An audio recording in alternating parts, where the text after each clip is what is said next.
शिव शंभो जय शिव शंभो जय शिव शंभो जय शिव शंभो जय शिव शंभो जय शिव शंभो।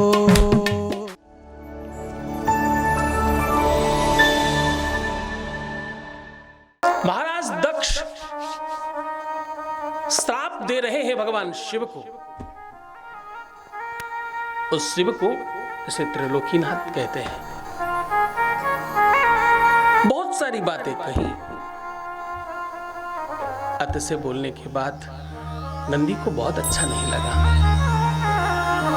नंदी उठे और बोले, राजन तुम समझ रहे हो तुम किसको कह रहे हो?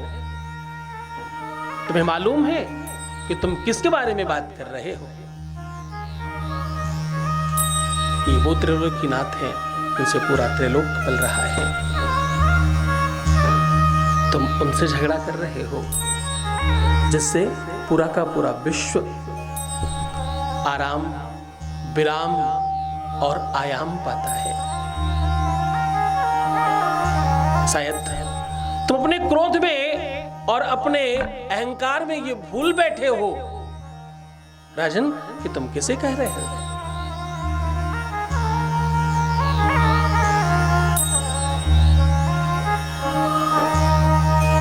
गजब का दावा, गजब किया है राजन तुमने। गजब का दावा है पापियों का, अजीब जिद पर संभल रहे हैं।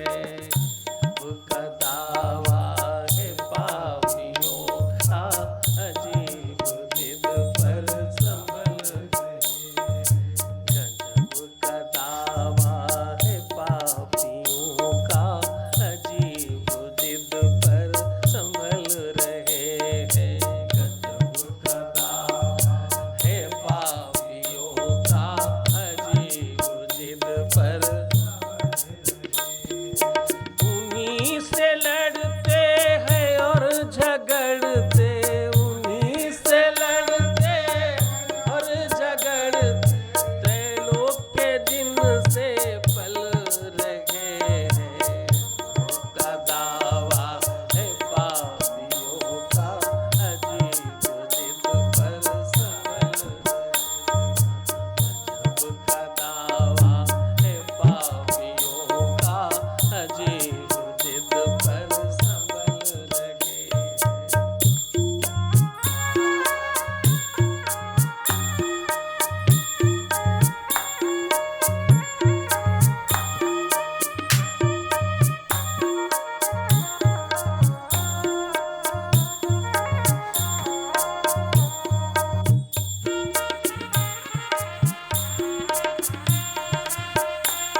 ये बात मुद्दत से सुन रहे हैं, ये बात मुद्दत से सुन रहे हैं किसी भरोसे पे तुमसे भगवन, किसी भरोसे पे तुमसे भगवान लड़ रहे हैं मचल रहे हैं, लड़ रहे हैं मचल रहे हैं।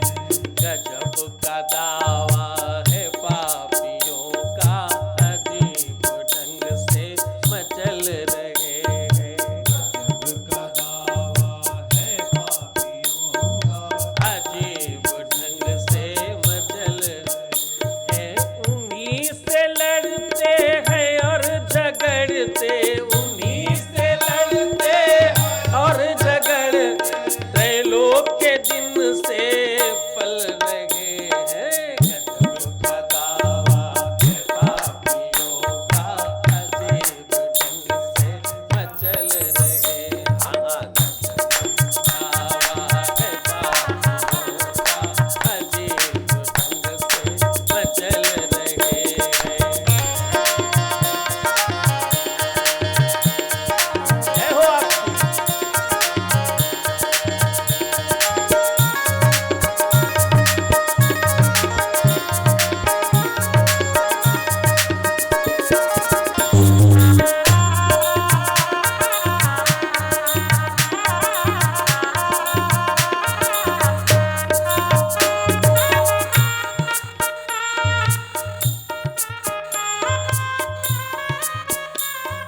किसी भरोसे पे तुमसे भगवन क्यों लड़ रहे हैं?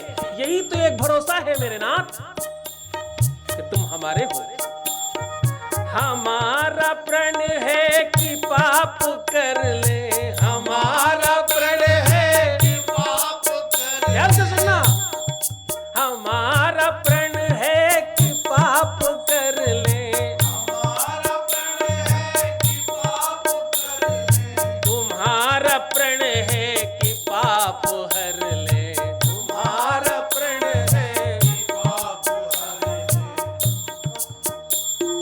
तुम अपने वादे से हट रहे हो, तुम अपने वादे से टल रहे हो, हम अपने वादे पे चल रहे हैं।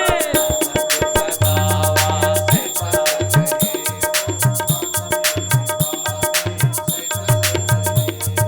तुम अपने वादे से चल रहे हो, हम अपने वादे पे चल रहे हैं।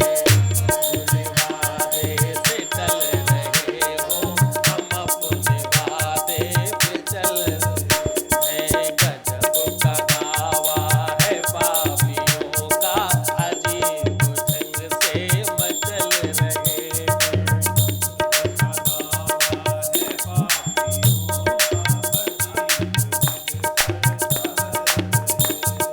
उन्हीं से लड़ते हैं और झगड़ते, उन्हीं से लड़ते हैं और झगड़ते, त्रैलोक के दिन से पल रहे हैं।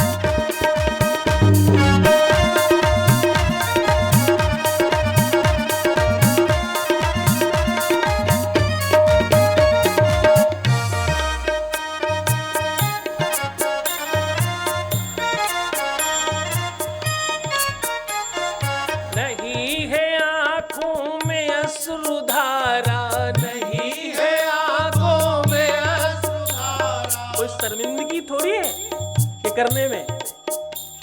पापो हम पाप कर्मा हम पापात्मा पाप संभवो, त्राहिमाम पार्वती नाथ सर्व पाप हरो भवो। नहीं है आंखों में अश्रु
शिव शंभो जय शिव शंभो जय शिव शंभो जय शिव शंभो जय शिव शंभो। राजस्थान की पावन धरा जयपुर में बाबा शिव की महिमा और दिव्य दरबार शक्तियों का आह्वान हो रहा है। जब तुमने उसे पहली बार चाहा था तो मैं नहीं था, तुम बीच में आए और उसके बावजूद मैं कह रहा हूं कि मैं तुम्हें दूंगा। तुम्हारे विश्वास पर मुझे मिलता। जय शिव शंभो जय शिव। आप दिनांक 27, 28 और 29 सितंबर को सादर आमंत्रित हैं। स्थान है दीप स्मृति ऑडिटोरियम, शिप्रा पथ, मानसरोवर, जयपुर, राजस्थान। संपर्क करें। नंबर है 9936601255 9936601255। श्री सद्गुरुनाथ जी महाराज के प्रकल्पों में सबसे महत्वपूर्ण है आध्यात्मिक शिव नगरी की स्थापना एवं बाबा शिव की महिमा कथा एवं गौ सेवा, वृद्धा आश्रम, शिशु बाल विकास, अन्न क्षेत्र, भोजन वितरण, गरीब कन्याओं का विवाह, निर्धनों को रोजगार की व्यवस्था के साथ साथ हॉस्पिटल, योग्य क्षेत्र, आयुर्वेद धाम, ध्यान भवन, सत्संग भवन, सेवा धाम, विश्रामालय, वेद विद्यालय एवं संग्रहालय, अनुसंधान भवन, रिसर्च सेंटर, ग्रंथालय और 27 नक्षत्रों के वृक्ष, भव्य प्रेमेश्वर महादेव की प्रतिमा, शिव परिवार मंदिर का भी निर्माण किया गया है। आपका संस्थान पूर्ण प्राकृतिक वातावरण, हरियाली और शांत प्रदायक क्षेत्र में स्थित है।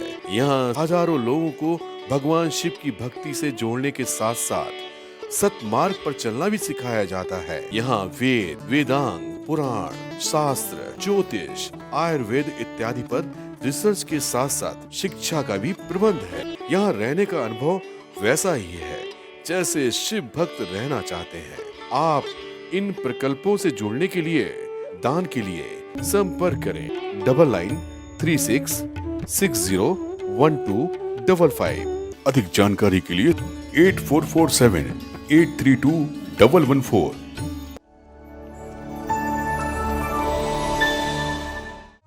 अजीब ढंग से संभल रहे हैं ये पाप, ये ताप और वो पाप हर संकट और मुसीबत का ये अजीबो गरीब नाता है जिस पर तुम्हें बहुत अधिकार होता है, जिस पे तुम्हें बहुत विश्वास होता है। आप उसी से झगड़ा कर पाते हो। शंकराचार्य जी लिखते हैं,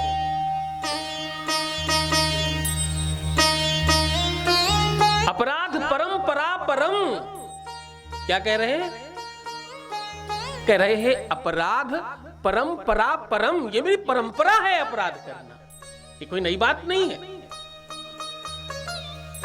मेरे बाबा करते थे, और जरा ध्यान से सुनना, मेरे पर बाबा भी करते थे, उनके भी पहले करते रहे होंगे लोग। मेरे पिताजी, मैं, मेरे बच्चे, उनके बच्चे, और ये सब चलता ही रहेगा क्योंकि ये परंपरा है। अपराध करना, गलतियां करना, ये मेरी गलती है, इसमें कोई अश्रुपात नहीं है। ये भरोसा है मेरे नाथ पर, मेरे भगवान पर, मेरे शिव पर, मेरे भोला पर, मेरे महादेव पर कि वो पापहर है। एक बार हर हर महादेव कहने से, हर हर हर महादेव,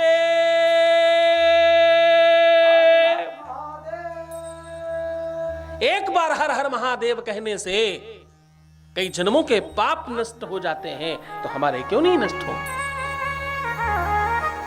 दुनिया की सुनता है, हमारी भी सुनेगी। ये भरोसा और ये विश्वास हर रिश्ते को जीने की बात बताता है। भरोसे के ऊपर खरा कौन उतर सकता है? वही उतर सकता है जिसे सच में प्रेम करना आता है। प्रेम अपने आप में एक अलौकिक शक्ति है। प्रेम प्रेम एक एहसास है। प्रेम प्रेम अपने आप में बहुत खास है। प्रेम उस फीलिंग का नाम है। जरा ध्यान से समझना, प्रेम प्रेम कोई अंग का नाम नहीं है। प्रेम प्रेम किसी भी वस्तु का नाम नहीं है।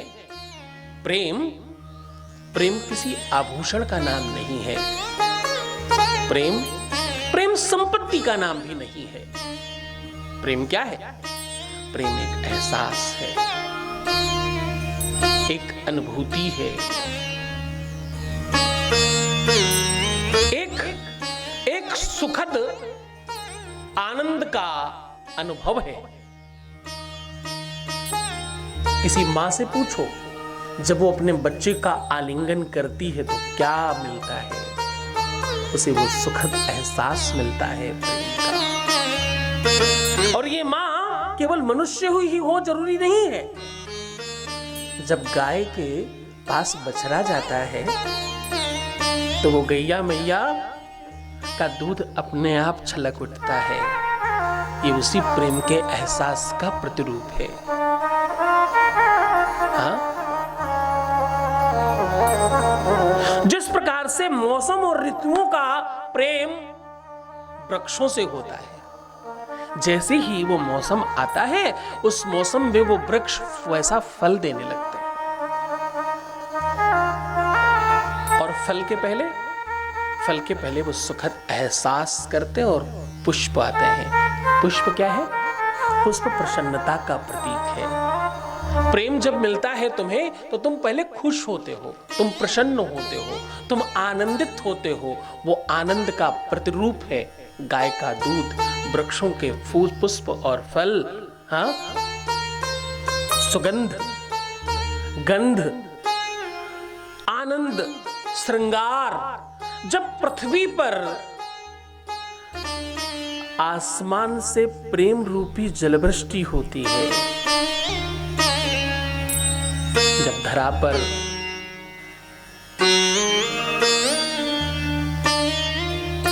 जल में वृष्टि होती है प्रेम रूपी, तो क्या होती है? पृथ्वी श्रृंगारित होती है, पुष्पित और फलित होती है, दर्शन दिव्य होता है। प्रेम वो सुखद एहसास है जिसमें रोना और हंसना एक जैसा लगता है। दुनिया में पहला एहसास है ये। उतना ही अंतरंगता रोने में है, उतनी ही अंतरंगता प्रसन्न होने में है। दोनों में समभाव होने की वजह से प्रेम प्रेम है।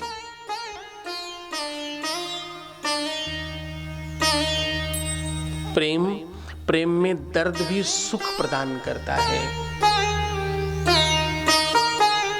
जब एक स्त्री को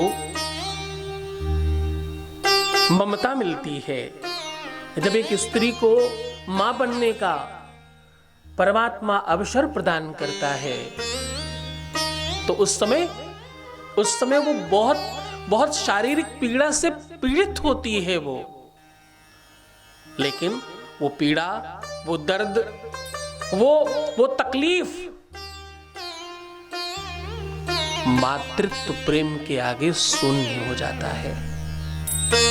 वो जो दर्द है, वो जो पीड़ा है, वो जो तकलीफ है उस समय की, वो जो दुख है उस समय का, वो प्रेम की वजह से शून्य हो जाता है।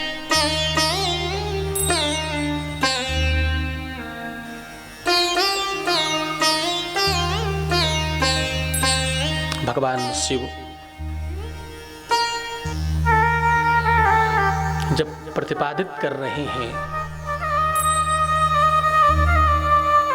आपका जब विवाह होता है तो तुम दुनिया भर की बातें करते हो अपने जीवन साथी से। भगवान शिव का जब सती से विवाह हुआ तो मेरी शिव महापुराण कहती है, बाबा ने माता सती को प्रारंभ में केवल नीति, धर्म और सत्संग की बातें सुनाई। क्या सुनाया? नीति, धर्म और सत्संग की बात सुनाई। इससे क्या फायदा है? वैवाहिक जीवन में सबसे आवश्यकता है ही क्या? सबसे आवश्यक है नीति, सबसे आवश्यक है धर्म और सत्संग।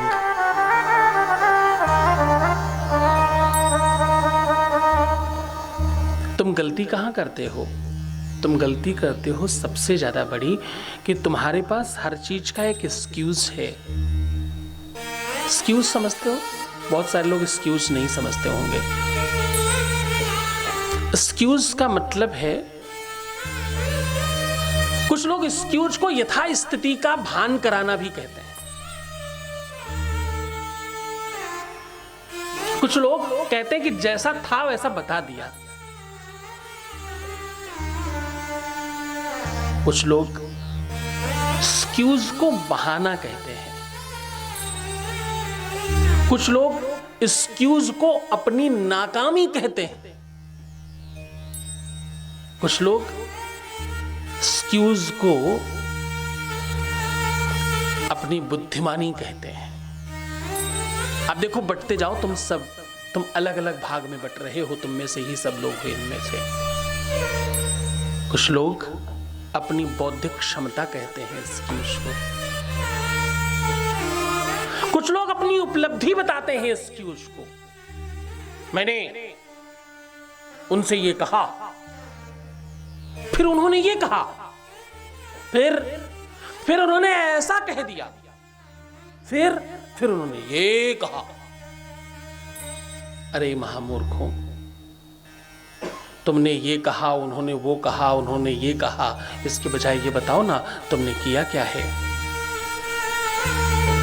एक स्त्री अगर ये बताए कि सुबह मैं गई, मैंने डब्बा खोला, आटा निकाला, छानने लगी, बहुत सारे कीड़े थे उसमें, बहुत सारा चोकर निकला, फिर मैंने पानी डाला, थोड़ा ज़्यादा हो गया था, फिर मैंने और आटा डाला, गूंधा, आटा थोड़ा ज़्यादा सन गया, रोटी मैंने थोड़ी बड़ी बनाई, फिर मैं तुम्हें वही रोटियां खिला रही हूं जिसमें काफ़ी सारे कीड़े थे, छान दिया है, निकाल दिया है, एक आध बहुत महीन वाला रह गया होगा तो नहीं कह सकते, खा लीजिए प्लीज।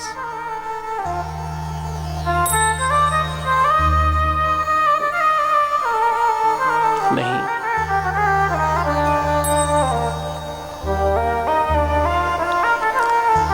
सब्जी को भी जो खराब होती है ना, उसे काट कर, साफ करके, धुल के, सुव्यवस्थित करके, बढ़िया पका के, अच्छा स्वादिष्ट बनाकर तुम्हारे सामने रखा जाता है। आज तक कभी भी तुम्हारे जिस समय तुम खाना खाने लगे उसी समय लेके, ये बैंगन जो खा रहे हो ना, इसमें ये देखो ये कीड़े निकले थे, अब खाओ ना।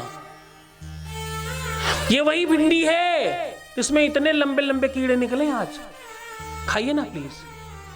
इस कीड़े को देखते रहना बस। ये वही भिंडी है। ये रोटी जो खा रहे हैं इसमें घुन थे, सब साफ कर दिए, वैसे थोड़ी बहुत सुगंध रह गई होगी। तुम्हें आज तक ये सब नहीं कहा गया, क्यों? क्योंकि पहली गुरु तुम्हारी मां, उसने कभी नहीं तुम्हें ये सब बताया। तुम्हें हमेशा खूब खराब चीजें हटाकर अच्छी चीजें साफ सुथरी कर सुव्यवस्थित कर तुम्हें खिलाया। उसने अपने प्रेम में तुम्हें यह सिखाने की कोशिश की, मेरे शिशुओं, सार सार गहिलियो थोथा दे उड़ाई। बहुत सारा दूध है तुम्हारे पास, उसका मक्खन निकाल लीजिए, तत्व निकालने की कोशिश कीजिए। तुम्हारे जीवन में एक्सक्यूजेस बहुत सारे हो सकते हैं। आज तुम क्यों नहीं पास हुए? क्योंकि मेरे घर में ना रूम अलग नहीं है हमारा पढ़ाई करने का। मैं अलग नहीं पढ़ता, सबके साथ बैठना पड़ता है, इसलिए पढ़ाई नहीं हो पाई और हम पास नहीं हो पाए। तुम क्यों पास नहीं हुए जी दूसरे व्यक्ति? हम इसलिए पास नहीं हो पाए क्योंकि हमारी कॉपी जो थी, हमारी जो बुक थी, उसके ऊपर कवर चढ़ाने के पैसे नहीं थे। हम उसको अच्छे से कवर वबर नहीं चढ़ा पाए। उसमें जिस तरह से प्रेम बढ़ना चाहिए था किताब के प्रति नहीं हो पाया। किताब ऐसी ही आई थी वैसी ही रखी रही, हम पढ़ ही नहीं पाए। इसी चक्कर में कवर ही ढूंढते रहे पूरा साल।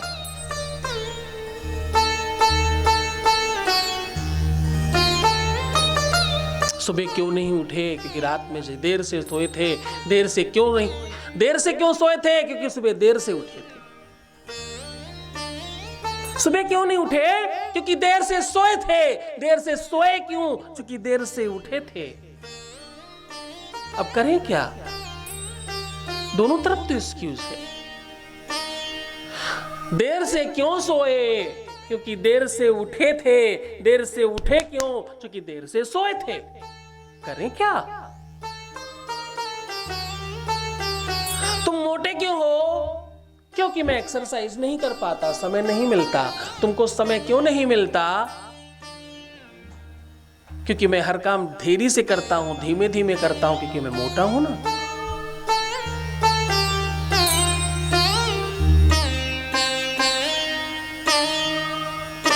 जीवन में एक्सक्यूज देना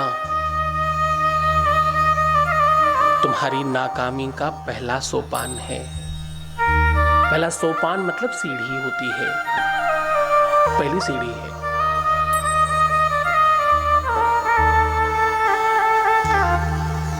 मैंने उनसे पूछा नहीं था, उन्होंने अपने आप ये बात मुझे बताई। अच्छा, उन्हें तो स्वप्न आ रहा था ना। भगवान शिव ने पहले क्रम में माता सती को सांसारिक नीति के बारे में बात करी। देवी सती, ये नियम है। और देवी सती, ये प्रतिपादन, ये पुराण और ये शिव कथा जो भी सुनेंगे, उनके जीवन में परिवर्तन पहले दिन से आएगा। शिव महापुराण में सब मिलाकर के 12 खंड और 12 भेद हैं। शिव महापुराण जो आदिकाल में थी, उसमें 1,00,000 श्लोक थे और 12 खंड थे। कालांतर में वेदव्यास जी ने उसमें संशोधित कर 24,000 श्लोकों की एक प्रति बनाई, जिसका नाम शिव महापुराण है। शिव महापुराण में वो क्रमशः 12 खंड आपको बता रहा हूं। पहला है विद्वेश्वर, फिर है रुद्र, फिर विनायक, फिर उमा, फिर मात्र, फिर एकादश रुद्र और कैलाश शक्ति, कोटि रुद्र, सहस्त्र कोटि और वायुवीय एवं धर्म इत्यादि मिलाकर 12 खंड है। जिसमें से पहले में 10,000, फिर 8,000, 3-4 में, फिर 13,000, फिर 6,000, फिर 3,000, फिर 9,000, फिर 11,000, फिर 4,000, फिर 12,000, क्रमशः सब मिलाकर के 1,00,000 होता है। ये पूरी की पूरी संख्या में भगवान शिव ने सिर्फ और सिर्फ आपको कैसे जीना चाहिए और आपके जीवन में क्या प्रमुख उद्देश्य हैं, उनके बारे में बात करी है। आगे चलकर वेदव्यास ने इसे 7 खंड में भाषित किया, प्रतिपादित किया, सांसारिक लोगों के लिए उपलब्ध कराया। जिसमें से 7 संहिताएं हैं। पहली है विद्वेश्वर संहिता, फिर है रुद्र संहिता, फिर है शतरुद्र संहिता और फिर कोटि रुद्र, फिर उमा संहिता है और कैलाश संहिता और वायवीय संहिता। ये 7 संहिताएं हैं। इसमें सब में मिलाकर के 24,000 श्लोक हैं और ये 24,000 श्लोक आपके अपने जीवन को कैसे बेहतर बनाया जाए उस दिशा में बताने के लिए हैं।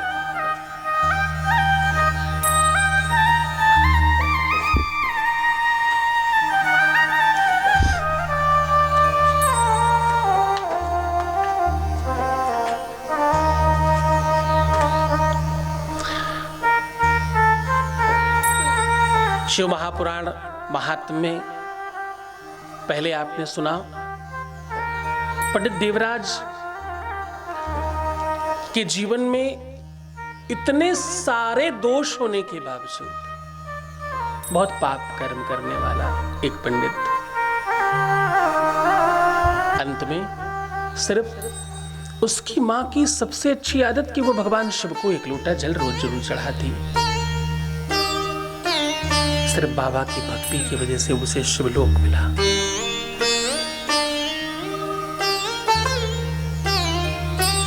उसी में आपने सुना चंचला और उसका पति विदुंग अत्यधिक पाप कर्म करने के बावजूद भी शिव भक्ति से, शिव कृपा से शिवलोक में रहने का अवसर मिला। और चंचला को तो माता पार्वती की सखी होने का भी भाव मिला, वो भी उसको अवसर मिला। विदुंग को प्रेत योनि से मुक्ति दिलाने में भी चंचुला का बड़ा धर्म था। ये सारी की सारी चीजें आपके अपने जीवन में आपको एक महत्वपूर्ण बात समझाती हैं।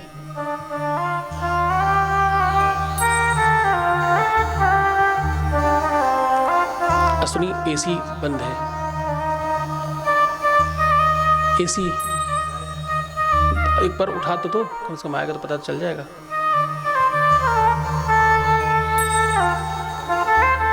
नहीं ठीक, हाँ ठीक है, आएगा तो कम से कम चल तो जाएगी ना।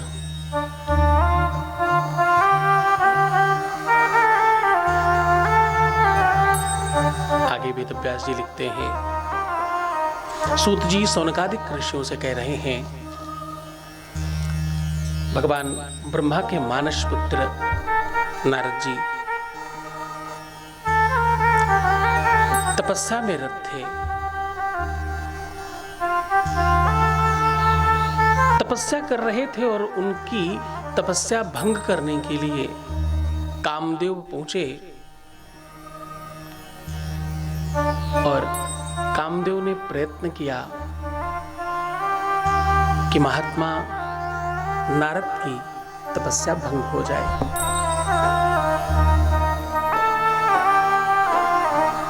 किंतु ऐसा नहीं हो सका।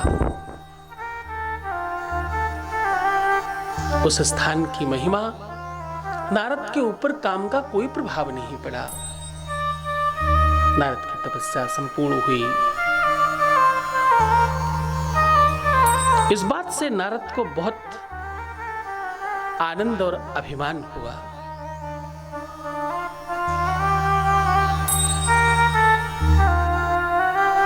दुनिया में एक और महत्वपूर्ण बात,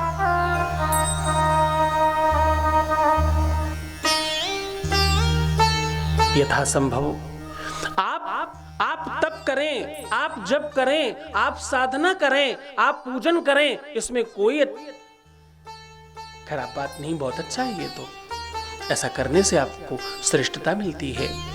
भगवान शिव के ऊपर जिसने एक लोटा जल भी चढ़ाया है, कभी आपने भगवान शिव पर बिलपत्र, समीपत्र और तुलसी इत्यादि समर्पित की है। तदपि तुलसी के पत्ते नहीं, मंजरी चढ़ानी चाहिए भगवान शिव पर। अगर आप ऐसा कर रहे हो तो ये आपकी श्रेष्ठता को बढ़ाता है। बाबा शिव पुराण में स्वयं ये बात कहते हैं कि जो भी मेरी भक्ति करता है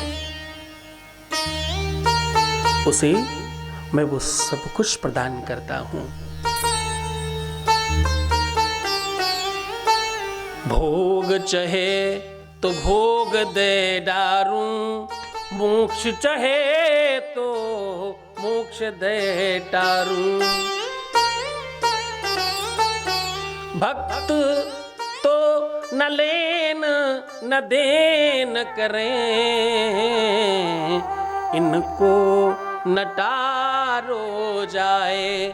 बस वही एक थोड़ी तकलीफ आती है, बोले ये कुछ जो नहीं चाहते, जो चाहता है, भक्ति चाहिए, मोक्ष चाहिए, भोग चाहिए, विलासता चाहिए, धन चाहिए, वैभव चाहिए, संपत्ति चाहिए, बोले मैं देता हूं। जो शिव पुराण के सहारे बैठते हैं, जो शिव पुराण की महिमा सुनते हैं, उन्हें मैं सब कुछ प्रदान करता हूं, ऐसा भगवान शिव कह रहे हैं।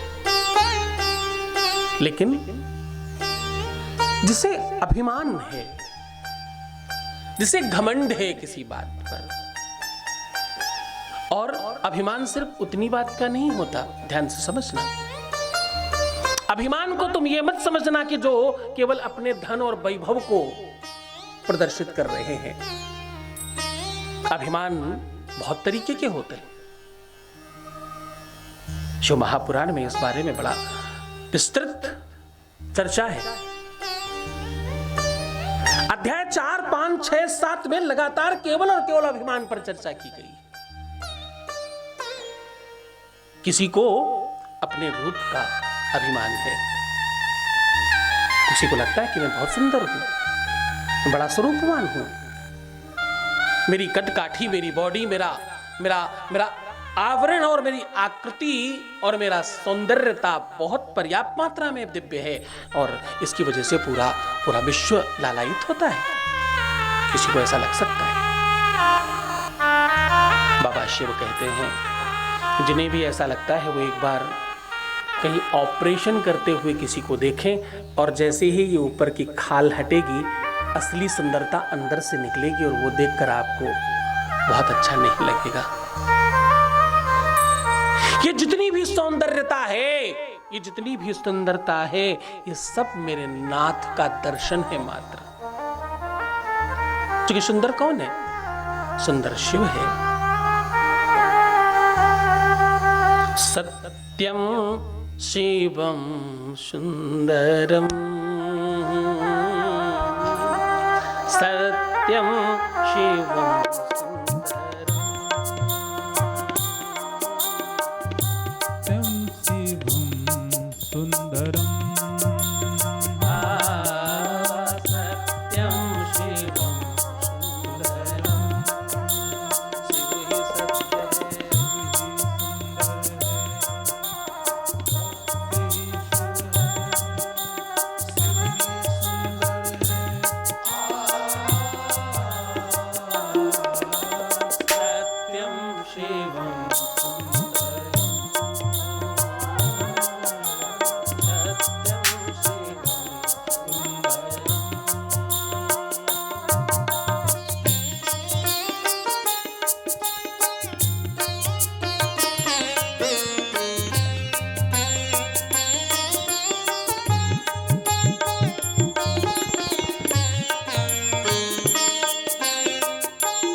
सत्य है और शिव ही दिव्य है। सत्य, शिव, सुंदर और ये संपूर्ण है और कोई कुछ नहीं। तो जिन्हें सुंदरता पर बहुत अभिमान है, उन्हें ये समझना चाहिए कि ये कुछ समय का है, ये कुछ काल का है, कुछ दिनों बाद ये समाप्त हो जाने वाला है। किसी को अपनी वाणी पर बड़ा अभिमान है, मैं अच्छा बोलता हूं, या मैं अच्छा गाता हूं, या अच्छा मैं सुनता हूं, या अच्छा मैं समझता हूं, मैं बहुत बुद्धिमान हूं, मैं बहुत ज्ञानी हूं, मैं बड़ा श्रेष्ठ हूं, मैं बड़ा श्रेष्ठ हूं और मुझ में ये चीज बड़ी खास है। जब भी ऐसा मन में आए, तत्काल ये समझना कि तुमसे भी बड़ा कोई होगा, तुमसे भी श्रेष्ठ कोई होगा।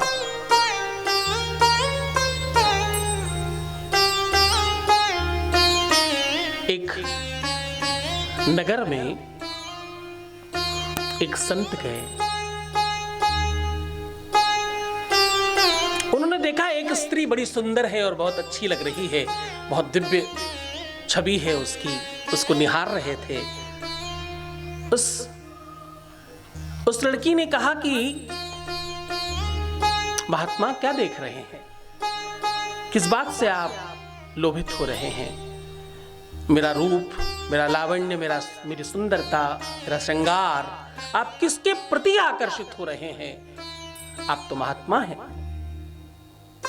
आपको तो सिर्फ और सिर्फ भगवान के चरणों में ध्यान लगाना चाहिए। आप कहां लालायित हो रहे हैं?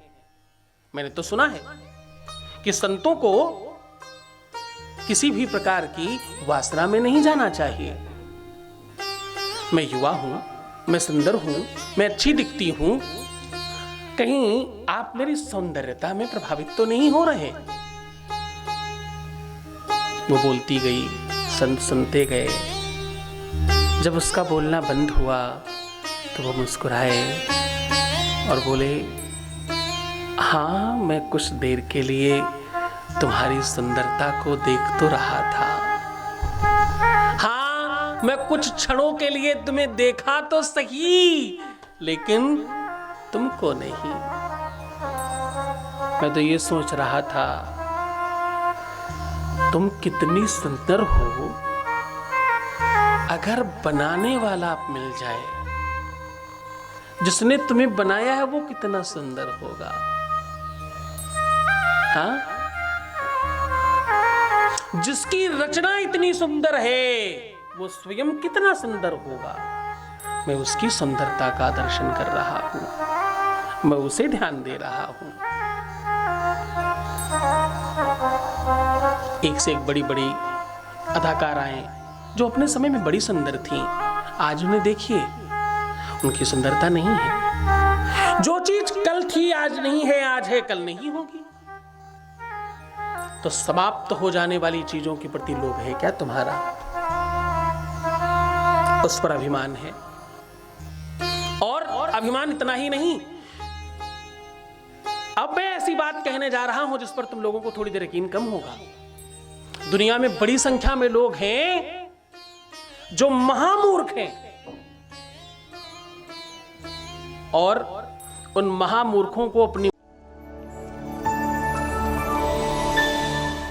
जय शिव शंभो, जय शिव शंभो, जय शिव शंभो, जय शिव शंभो, जय शिव शंभो। राजस्थान की पावन धरा जयपुर में बाबा शिव की महिमा और दिव्य दरबार शक्तियों का आह्वान हो रहा है।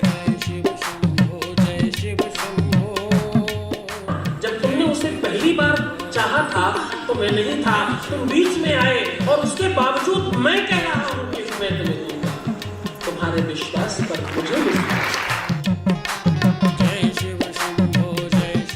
आप दिनांक 27, 28 और 29 सितंबर को सादर आमंत्रित हैं। स्थान है दीप स्मृति ऑडिटोरियम, शिप्रा पथ, मानसरोवर, जयपुर, राजस्थान। संपर्क करें।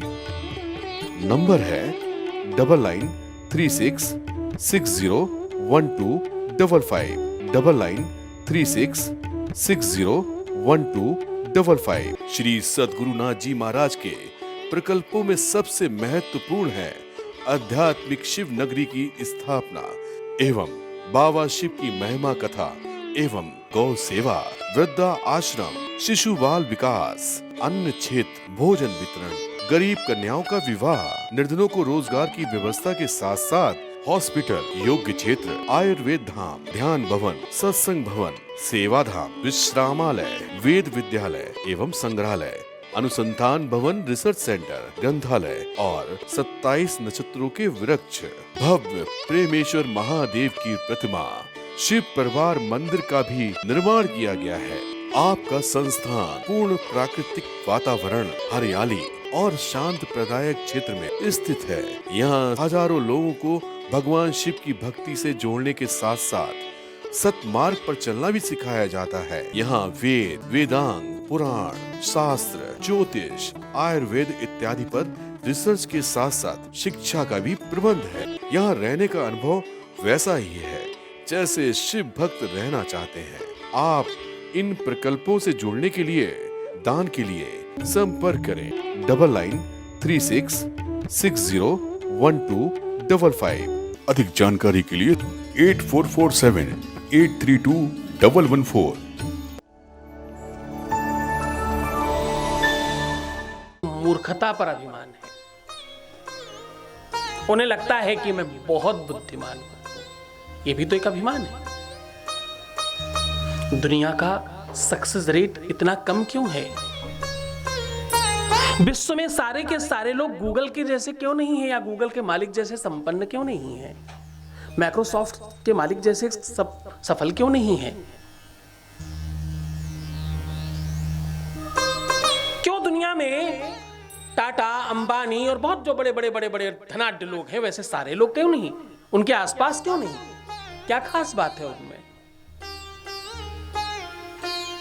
क्योंकि बहुत बड़ी संख्या में वो लोग हैं जो अपने को परिवर्तित नहीं करना चाहते, जो अपने आप को चेंज नहीं करना चाहते। उन्हें लगता हम जैसे हैं ऐसे बहुत ही अच्छे हैं।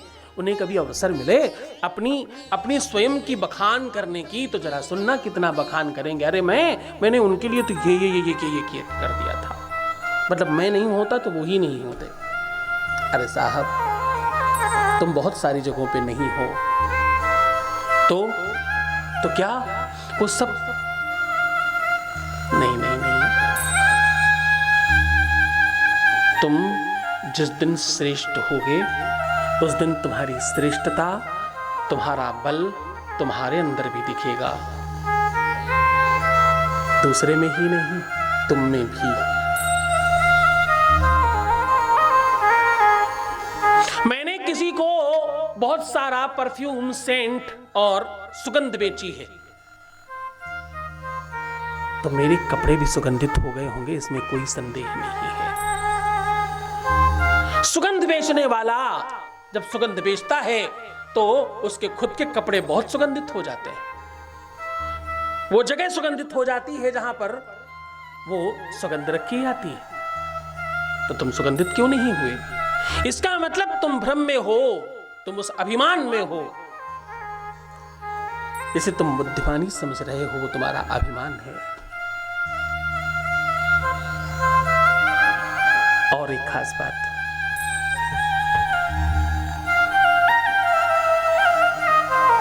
माता सती के जीवन में तकलीफ तब आई जब उन्होंने बाबा शिव की बात नहीं सुनी, नहीं समझी। नारद को यह बात नहीं मालूम है। नारद को यह लग रहा है कि मैंने काम को जीत लिया है। नारद को यह नहीं पता ये वही जगह है, ये वही स्थान है जहां पर बाबा शिव ने काम को भस्म किया था। उस स्थान की महिमा है कि उस पूरे के पूरे क्षेत्र में काम प्रवेश ही नहीं कर सकता। काम का प्रभाव, काम का प्रताप उस क्षेत्र में पड़ ही नहीं सकता। ये बात नारद को नहीं पता, या पता होकर के भी हम लोग तो वो लोग हैं ना कि हम अच्छी चीजें नहीं पता करना चाहते। हम आत्म प्रशंसक लोग हैं, हमें अपनी प्रशंसा अच्छी लगती है। हम तो अपने बारे में अच्छा बोलना, कहना, सुनना चाहते हैं। अब नारद सब जगह ज्ञान बखान रहे हैं। मैंने काम को जीता है। और ये बखानते बखानते वो कैलाश पहुंचे, बाबा शिव को प्रणाम किया। बाबा प्रणाम करता हूं, मैं तपस्या करके पूर्ण करके आया हूं। आओ नारद, आओ मुनिश्रेष्ठ, पधारो, बैठो। कैसे हो तुम? मैं ठीक हूं बाबा, आपके चरणों में निवेदन कर प्रणाम कर रहा हूं। हाँ, मुनिराज पधारिए, बैठिए। कहिए, सब कुशलता है, सब कुशल क्षेम तो है ना नारद? और सुना है कि आपने बहुत बड़ा तप किया है और काम को जीत लिया है। बाबा मुस्कुरा कर बोले। अब नारद शुरू हो गए। हाँ बाबा, आपके आशीर्वाद से मैंने बड़ा काम किया है और जीत ही नहीं लिया, आपको तो भस्म करना पड़ा था। मैंने तो उसे जीत लिया है, प्रभु आपका ही आशीर्वाद है। मैंने भस्म नहीं किया उसे आने ही नहीं दिया अपने पास, उसका प्रभाव पड़ने ही नहीं दिया अपने ऊपर।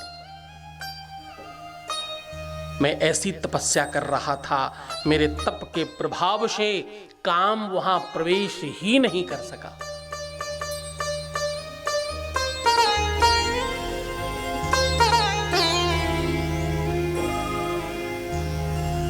बहुत देर सुनते रहे बाबा, खूब आनंद से, खूब बड़ी बड़ी बातें कराकर नारद को और प्रोत्साहित कर करके सुनते रहे। नारद से और मानो सब कहलवाना चाहते थे बाबा, सब कहलवा लिया। जब नारद सब बोल चुके, अपनी हर बात कह चुके, जब नारद ने हर पूरा का पूरा उपाख्यान वर्णित कर लिया, जब कोई कसर नहीं रखी नारद ने, तो बाबा ने कहा, नारद तुम तपस्वी हो, तुम मुनि हो, तुम योगी हो, तुम यति हो, तुम महात्मा हो, तुम संत हो, तुम पर अभिमान न छू जाए। मैं बड़ा स्नेह से कह रहा हूं, तुम्हारे प्रति बहुत आदर है नारद, तुमसे बहुत प्रेम करता हूं मैं, तुमसे बहुत ज्यादा लगाव रखता हूं मैं, क्योंकि तुम भगवान विष्णु का मनन करते रहते हो, हमेशा उनका नाम स्मरण करते रहते हो। क्योंकि ब्रह्मा और विष्णु को मैंने ही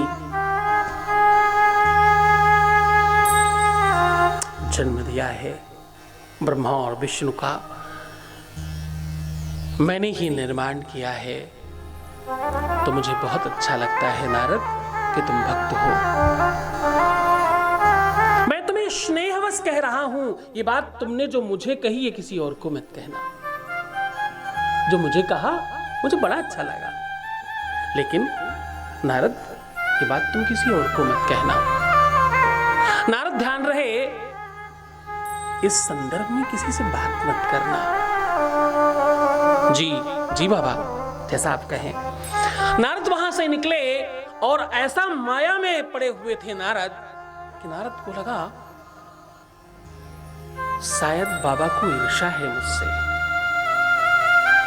बाबा को ये लगता है कि नारद ने बाबा से बड़ा काम किया है, इसलिए किसी को मत कहना। अब नारद को ये बिल्कुल समझ नहीं आ रहा है कि उन्हें कोई दिशा दिखा रहा है। श्री शिव महापुराण कहती है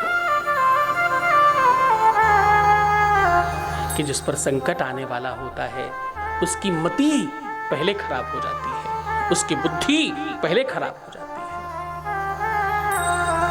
यही विधि ना दारुण दुख देही, तेही की मति पहले हरि लेही। जिसको तकलीफ देने वाले होंगे उसकी मति, उसकी बुद्धि, उसका विवेक पहले से हरण कर लेते हैं। नारद के साथ वैसा ही हो रहा है। नारद तत्काल ब्रह्मलोक जाकर के ब्रह्मा को प्रणाम किया, पिताश्री प्रणाम करता हूँ, ब्रह्मदेव प्रणाम करता हूँ, ब्रह्मण्ड आपके चरणों में बारंबार नतमस्तक हो प्रणाम कर रहा हूँ, मैंने बहुत बड़ा काम किया है। नारद ने वैसा ही उपाख्यान, वैसा ही आत्म वर्णन, आत्ममनन और आत्म प्रशंसा वैसी ही जाकर के ब्रह्मा जी के सामने भी करने लगे। ब्रह्मा जी भी सुना, ब्रह्मा जी ने अपनी माया से अपने ध्यान में सब देख लिया, सब समझ गए और नारद को समझाया, नारद तुम मेरे मानस पुत्र हो, मेरे सभी पुत्रों में तुम्हें मैं सबसे श्रेष्ठ समझता और मानता हूं, स्नेहवश कह रहा हूं। ये बात मुझे तो कहा, भगवान विष्णु को मत कहना। जी आपको प्रणाम करता हूं। नारद बाहर आए, नारद को यह लगा अच्छा, दो देवों को पता चल गया है, तीसरे को ना पता चलने पाए, मेरा यश, मेरा गुणगान, मेरा किया हुआ दिव्य कार्य तीसरे देव को क्यों नहीं पता चलना चाहिए। मैंने किया है। और अगर दर्शन अच्छा हो तो प्रदर्शन करना ही चाहिए, विचार अच्छे हो तो प्रचार करना ही चाहिए। मैं क्यों नहीं प्रचार करूं? मैंने अच्छा काम किया है, मैं तो प्रचारित करूंगा इसे। वो तत्काल जाकर के विष्णु लोक पहुंचे और सीधा नारद की एंट्री बिल्कुल स्पेशल है। हर लोक में कोई रोकता नहीं नारद को। नारद सीधा हर लोक में जाते हैं। क्यों? क्योंकि नारद सबसे पहले भगवान शिव के भक्त हैं। नारद के पास स्पेशल पास है। नारद कुछ और करे न करें, वीणा पर नारायण और मन में भगवान शिव को बसा कर रखते हैं। इसलिए इनकी स्पेशल एंट्री है सब जगह।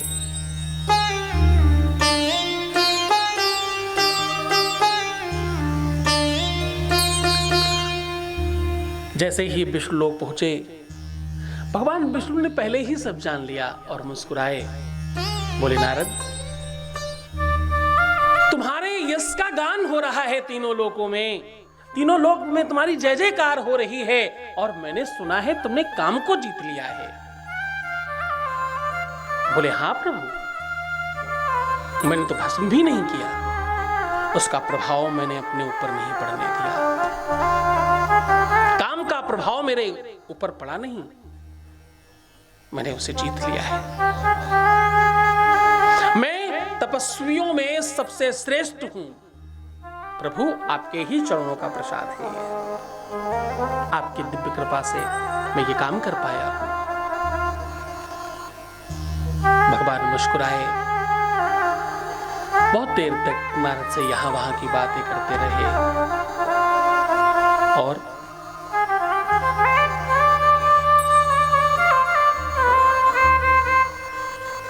नारद को इस प्रकार से भ्रमित किया कि नारद देवलोक के बजाय अनन्य लोकों में जा जा करके अपना यशगान स्वयं गाने लग गए। जो नारद केवल भगवान का गुणगान करते थे, आज वो आत्म प्रशंसा कर रहे हैं सब जगह जा जाकर।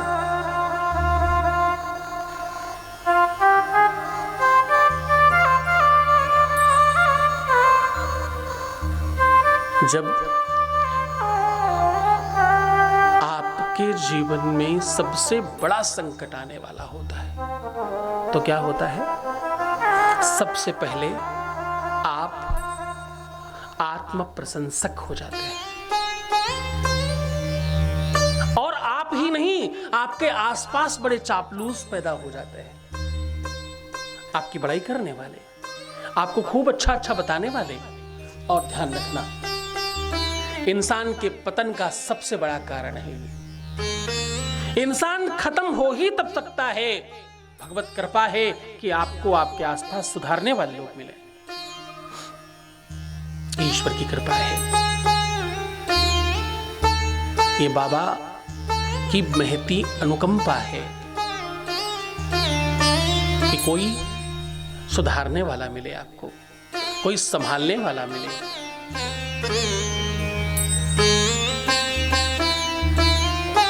तुलसी बाबा कहते हैं, वो इंसान जो तुम्हारी प्रशंसा करके तुम्हें खराब कर रहा है, उससे ज्यादा अच्छा है वो जो तुम्हारी बुराई करके तुम्हें अच्छा कर रहा है।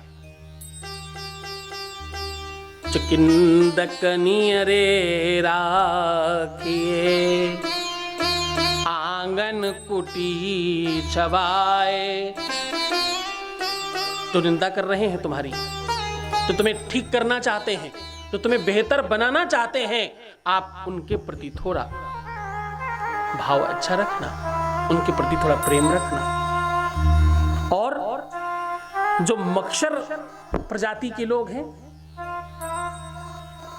आपको पता मच्छर क्या करता है? सबसे पहले मच्छर सबसे पहला काम करता है, आपके पैरों में काटना शुरू करता है।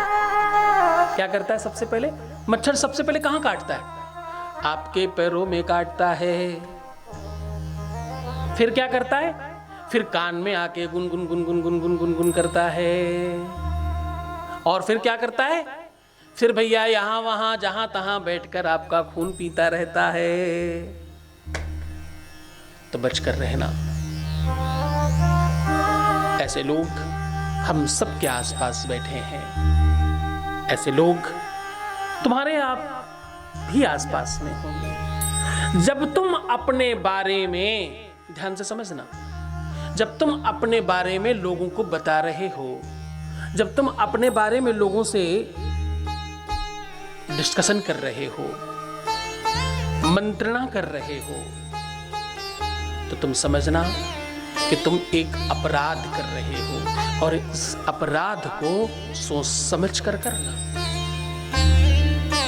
चिकी सचिव वैद्य गुरु तीन जो प्रिय बोले भयास, ये तीन ऐसे होने चाहिए जो उनके अंदर भय नहीं हो, निश्चिंत होकर बोलें ये गलत है, ये सही नहीं है, ऐसे ऐसे होना चाहिए और इसको ऐसा होना चाहिए। और अगर ऐसा नहीं है तो तुम समझना तुम्हारे पतन का कारण है ये।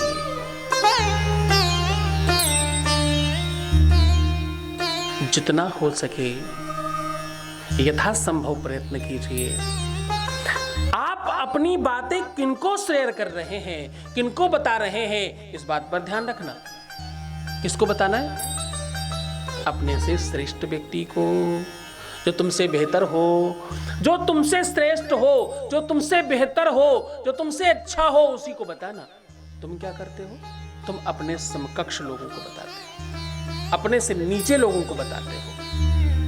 उनकी बुद्धि उतनी ही है, जरा ध्यान देना, तुम्हें वही ज्ञान देंगे जो उनके पास है। हमेशा जब तुम्हें कुछ लेने की जरूरत होती है तो तुम बड़ी चीज लेने की कोशिश क्यों नहीं करते? छोटी चीजों में क्यों संतुष्ट हो जाते हो? अपने बराबरी में तो अपने संकट पे जब तुम परामर्श ले रहे होते हो तो तुम एक और अपराध कर रहे होते हो। फिर तुम ठीक नहीं हो पाओगे। क्यों? क्योंकि वो तो बुरे ही हैं, आपको भी बुरा ही बना लेंगे। वो तो वही कर रहे हैं अपने जीवन में जिससे उनके जीवन में पतन हो रहा है, आपके भी जीवन में वो वही कराएंगे जिससे आपका पतन होगा। आपने कभी सुना है कोई भी चैन स्नैचर, जो चैन खींचते हैं, जो चोरी करते हैं, जो किसी का कुछ छीन लेते हैं, आपने उनको चैन पहने हुए नहीं देखा होगा। वो जीवन भर चैन नोचते ही रहेंगे, और जिसकी खिंच गई, जिसकी छिन गई, वो फिर दोबारा बनवा लेगा। मेरा भगवान, मेरा शिव उसे फिर से व्यवस्था करके देता है, वो फिर चैनधारी हो जाता है और खींचने वाला वहीं वहीं रह जाता है। तुम किससे पूछते हो? तुम किससे ज्ञान ले रहे हो? आपको मालूम है, हर चौराहे पर, हर पान की दुकान पर, हर चाय की टपरी पर ज्ञानी बैठे हैं। पर ध्यान रहे, शिव भक्तों, ज्ञान लेना मत। ज्ञान देने वाले हर चाय की और हर पान की दुकान पर बैठे हैं, लेकिन ज्ञान लेने वाले अमेरिका के हार्वर्ड यूनिवर्सिटी तक जा रहे हैं। देने वाले नहीं चाहिए, अच्छे लेने वाले चाहिए तुम लोगों जैसे। गुण ना हैरानो, गुण ग्राहक हैरानो है। तुम जैसे श्रेष्ठ लोग चाहिए, तुम लोगों जैसे अच्छे लोग चाहिए। जब तक तुम सब इस पक्ष में हो, इस दिशा में हो, इस संदर्भ में हो कि तुम्हें भगवान शिव की भक्ति की आस है, तब तक कोई तकलीफ नहीं हो सकती।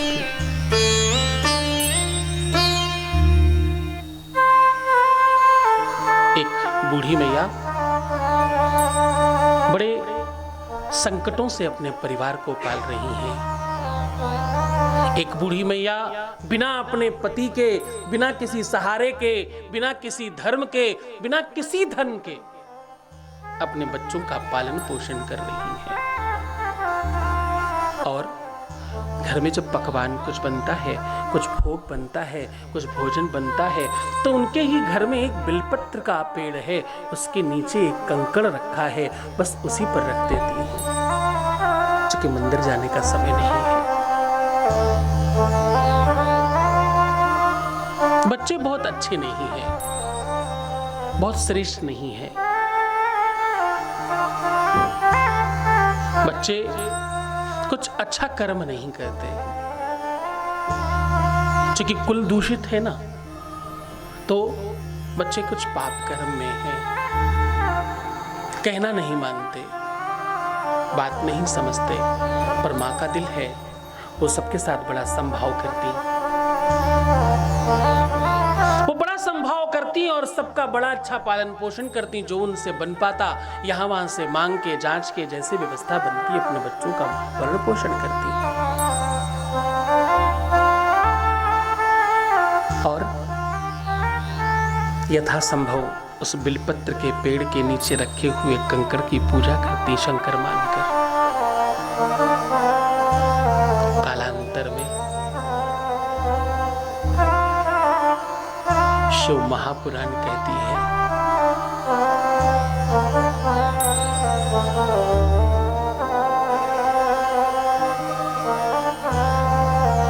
उनके बच्चे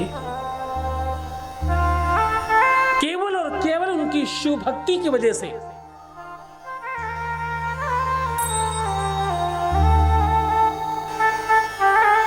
भगवान शिव की कृपा से 10 दिक्पाल की पदवी तक पहुंचे। भगवान शिव की कृपा से क्या नहीं मिल सकता? एक पापी, एक दुराचारी, एक दुष्कर्मी मोक्ष पद को प्राप्त होता है। एक धूर्त, एक निष्काम और सकाम दोनों भाव से केवल पाप करने वाला प्रेत बनकर भी मोक्ष पाता है शिव भक्ति से।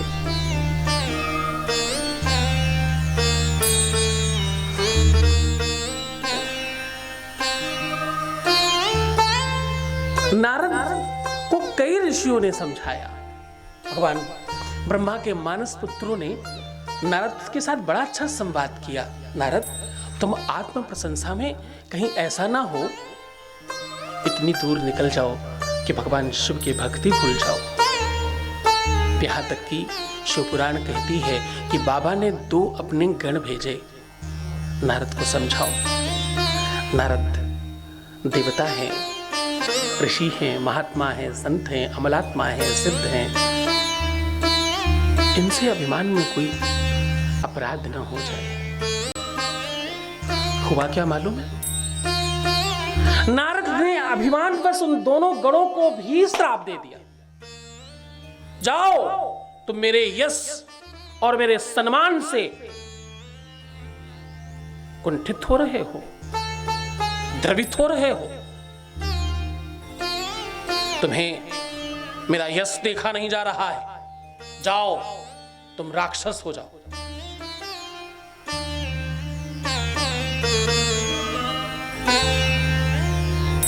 सूत जी कहते हैं, सौनकादिक वो शिवगण थे, उन्हें पता है श्राप भी आशीर्वाद है। दुख और सुख में सम रहने वाले का नाम ही तो शिव भक्त है, जो दुख में और सुख में दोनों में सम रहे। क्यों? क्योंकि दुख सुख को जन्म देता है, सुख दुख को जन्म देता है। उन्होंने स्वीकार किया। वेद व्यास जी कह रहे हैं, सूत जी कह रहे हैं, दूसरी तरफ बाबा शिव सती को सुना रहे हैं ये कथा और कहते हैं वही दोनों कालांतर में कुंभकर्ण और रावण बने। वो शिवगण ही थे।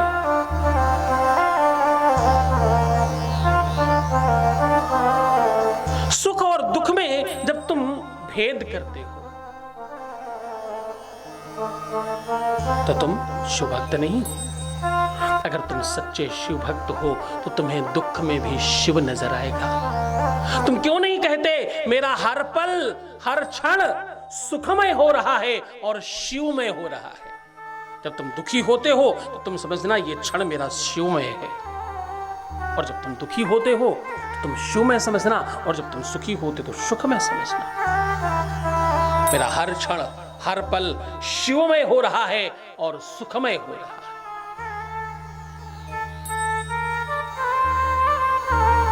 अभी मेरी पिछली कथा में कुछ दो चार बच्चे आए, मेरे ख्याल से सामने हैं तो हाथ उठाइएगा। उन बच्चों में से किसी बच्चे ने बगल में आकर मुझे कान में कहा कि गुरुजी हम कल जा रहे हैं, हमारी फ्लाइट है। तो न जाने मुझे क्या सूझा, ऐसा लगा जैसे मेरा नाथ मेरे कान में कह रहा है अभी नहीं। तो मैंने उनसे वैसा ही कह दिया, अभी मत जाओ, तुम्हारी फ्लाइट कैंसिल हो गई।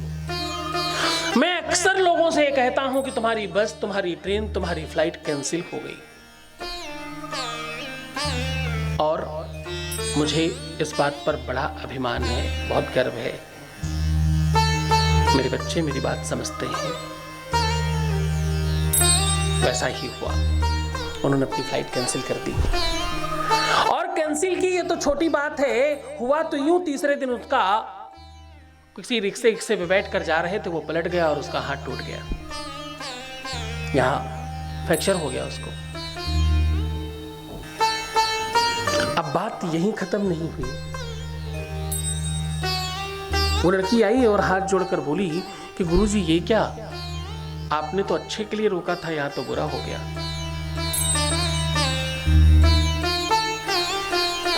मैं नहीं रुकती तो हो सकता मेरा हाथ नहीं टूटता, खराब नहीं होता कुछ।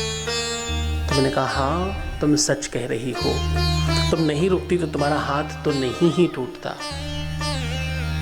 लेकिन जो टूटता वो इससे इतना ज्यादा बड़ा होता तो तुम कभी सहन नहीं कर पाती। ये भगवान शिव की कृपा है, ये बाबा की दया है, ये उसकी करुणा है कि तुम्हारा सिर्फ हाथ टूटकर तुम बच गए, वरना तो कुछ बहुत बड़ा होने वाला था। जैसे उसने इतनी सी चीज में डाल दिया तो तुम्हारा हर क्षण हर पल सुखमय हो रहा है और शिवमय हो रहा है। जब तुम बहुत दुखी होना तो तुम समझना तुम्हारा वो क्षण शिवमय है, उस क्षण को शिव संभाल रहा है। और धर्म तो कहता है, धर्म कहता है कि तुम्हारा दुख तुम्हारे सुख से ज्यादा बड़ा है। एक विद्यार्थी को पूछो तो वो कहता है कि मुझे पढ़ाई में दुख लगता है, मुझे पढ़ने मत भेजो, मुझे पढ़ना नहीं है। तुम जितने भी सामने बैठे हो, तुम में से बहुत बड़ी संख्या में लोग, तुम सबने ही बचपन में ऐसा कहा होगा, पढ़ने नहीं जाना, पढ़ाई नहीं करनी है। पढ़ाई के लिए बहुत मार खाई होगी, बहुत डांटे गए होंगे, बहुत कुछ बोला गया होगा, बहुत कुछ कहा गया होगा, पढ़ाई नहीं करनी।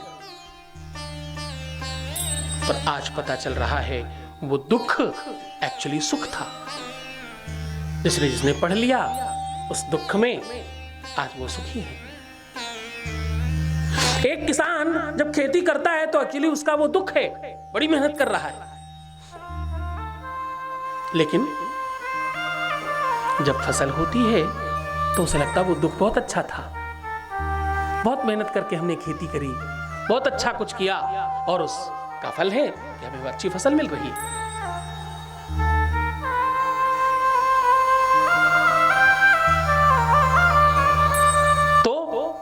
दुख ही मानव की संपत्ति है, फिर दुख से क्यों घबराता है।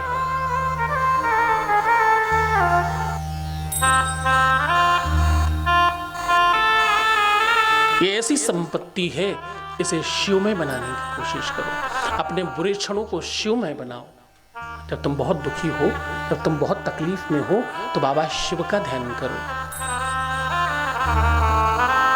और बाबा शिव की कृपा से वो सब संभव हो जाएगा जो तुम चाहते हो।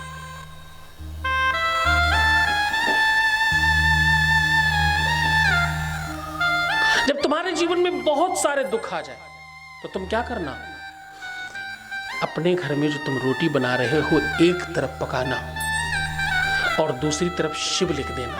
क्या लिख देना? शिव लिख देना। और जहां पर शिव लिखना वहीं अपने घर का जूठा नमक डाल देना। और किचन से निकलते समय ओम श्री शिवाय नमस्तुभ्यम बोलते हुए गाय की तरफ चलना और उसको जाकर खिला आना। ऐसा करने से तुम्हारे जीवन का वो दुख सदा के लिए समाप्त हो जाएगा। फिर तुम्हें दुखी नहीं रहना पड़ेगा उस बात से। करके देखिए।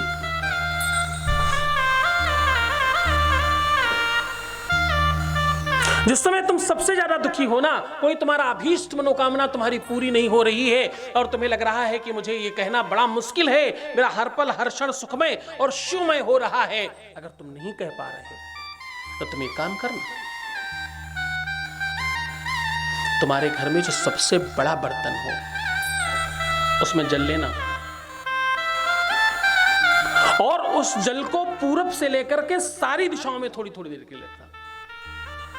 जल भरना और पूरब में रखना, फिर सब दिशाओं में थोड़ी थोड़ी देर रखना। 10 दिशाएं होती हैं, पूरब पश्चिम उत्तर दक्षिण और बीच में एक, और फिर मिड में, और फिर ऊपर के लिए भी मिड में। बीच में आंगन में रखने से धरती और आसमान दोनों दिशाएं मान ली जाती है। तो थोड़ी थोड़ी दूर यहां वहां करके रख देना। ऐसे 10 जगह रखना उस बर्तन को, और उसके बाद उस बर्तन का जल जाकर के भगवान शिव के ऊपर चढ़ाना। पहले ही दिन से, पहले ही क्षण से, पहले ही सेकंड से फर्क पड़ेगा। आपके जीवन में परिवर्तन आने लगेंगे। आप करके देखिए। आपके घर में कलह है, वातावरण ठीक नहीं है, घर की व्यवस्थाएं ठीक नहीं है, धन नहीं है, वैभव नहीं है, रोग हटता नहीं, घर में खूब सारी तकलीफें, तो क्या करो? खूब सारा रोली चंदन अक्षत पुष्प जाकर के भगवान शिव के ऊपर चढ़ाओ और एक कपड़े में जाकर के खूब अच्छे से पोंछ दो। खूब सारा, खूब अच्छी मात्रा में अपने दोनों हाथों से लपेट लपेट करके भगवान शिव के ऊपर चंदन, रोली, अक्षत, पुष्प खूब चढ़ाना और उसके बाद एक कपड़े से जाकर पोंछ देना और उस कपड़े का झंडा बना करके अपने शिखर पर लगा लेना, अपने घर के ऊपर। जैसे ही तुम ऐसा करोगे फिर देखना, यश, मान, सम्मान, धन, वैभव, संपत्ति, आरोग्यता, ऐसा कुछ नहीं है जो तुम नहीं पा सकते। करके देखिए। आनंद है ये, भक्तों, शिव महापुराण है ये। गाथा शिव महापुराण की है।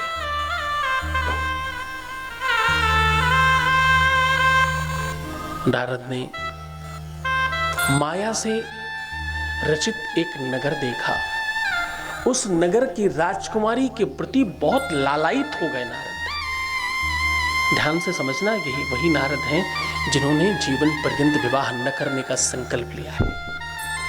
आज वही नारद अभिमान किस हद तक जाकर के आपको बर्बाद करता है, वो इस गाथा में पता चल रहा है। उस राजकुमारी से विवाह करना चाहते हैं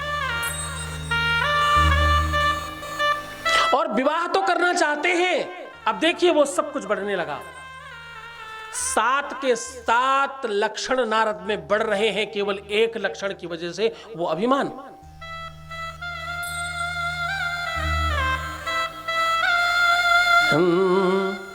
हिंसा, असत्य, मद, मोह, लोभ और काम क्रोध का त्याग करें।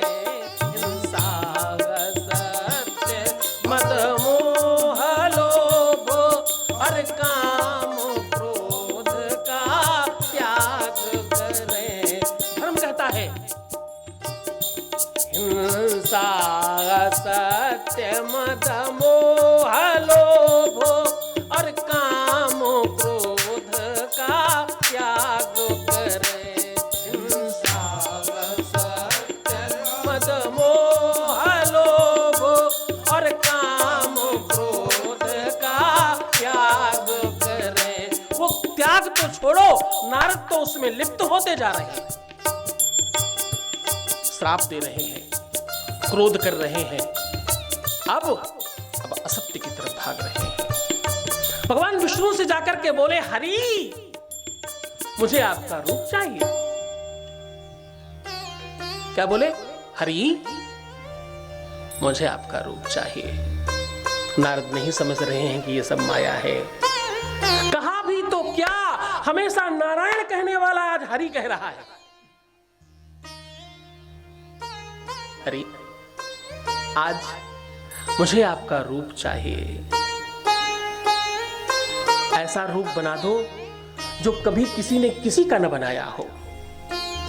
क्या कह रहे हैं? हरि ऐसा रूप बना दो जो कभी किसी ने किसी के लिए न बनाया हो, इतना बढ़िया बना दो। भगवान ने कहा, तथास्तु, पधारो। अब नारद जी कूदे कूदे घूम रहे हैं। आराम से चलने वाला व्यक्ति अब कूद रहा है, जंप कर रहा है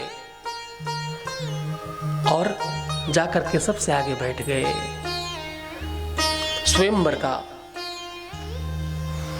पूरा अरेंजमेंट है, बड़ी व्यवस्था है। बड़े बड़े राजा बैठे हैं, बड़े बड़े सुकुमार बैठे हैं और उसमें वो सुंदरी प्रवेश कर एक एक को देख रही है। नारद कभी इस कोने में बैठते, कभी उस कोने में बैठते, कभी यहां कूद कर पहुंच जाते, कभी वहां कूद कर पहुंच जाते और बार बार सबकी तरफ देखते। जैसे जिधर वो जाती वहां वहां वो जाते, बार बार सामने पड़ते, वो मुस्कुराती और आगे बढ़ जाती।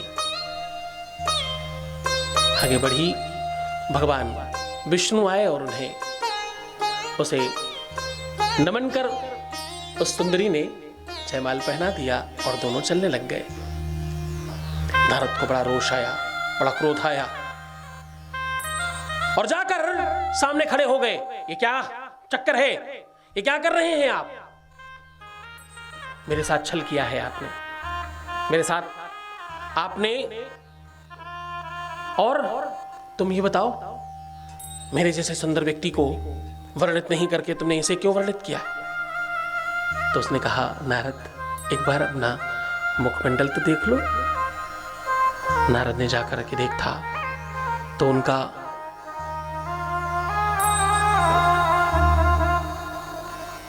हरि बन चुके थे। हरि बंदर को भी कहते हैं। उनका चेहरा, उनकी शकल, उनका रूप, उनका स्वरूप एक बंदर की तरह था। और ये बात नारद को एकदम हजम नहीं हुई, एकदम समझ नहीं आया। अभी भी वो इतना माया से मोहित है कि अभी भी वो क्रोध में ही है। जाकर भगवान विष्णु से युद्ध कर रहे हैं, लड़ाई कर रहे हैं।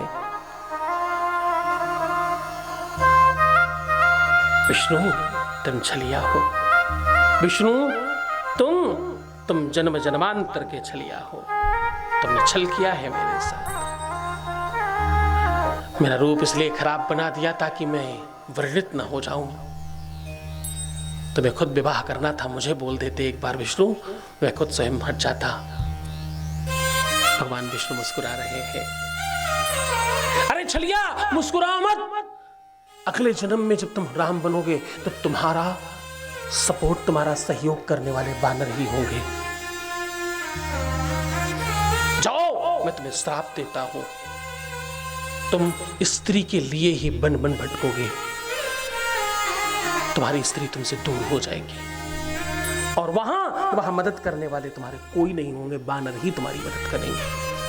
ये मैं श्राप देता हूं। भगवान विष्णु मुस्कुराकर बोले, देव मुनि रोष क्यों करते हो? तुम्हारा श्राप मुझे मंजूर है। ऐसा कहकर अंतर ध्यान हो गए। भगवान शिव ने नारद को फिर से दर्शन दिया। बाबा शिव की कृपा से नारद को पुनरावृत्ति हुई और नारद का विवेक वापस आया।